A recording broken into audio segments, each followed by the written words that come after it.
Maraming lugar sa bansa ang nakararanas ng pag-ulan dahil sa epekto ng shear line. May ilang lugar din ang binaha.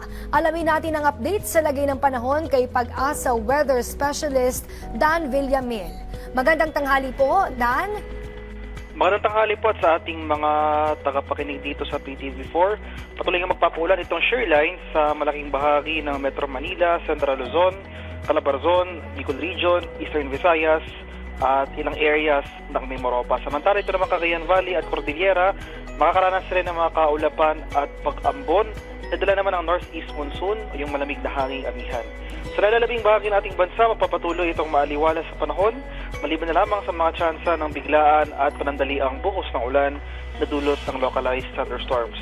Sa kalagayan naman nating karagatan, may gale warning pa rin tayo nakataas dito sa eastern seaboard ng northern Luzon, kaya sa ating mga kababayang mga isda at may mga maliliit sa sakyang pandagat sa areas na ito, huwag po muna tayong pumalaot dahil makakaranas tayo ng maalong karagatan na dala ng hanging amihan. At yan lamang po ang latest mula dito sa Pag-asa Weather Forecasting Center. Dan Villamil Hulat. Maraming salamat po, Pag-asa Weather Specialist Dan Villamil.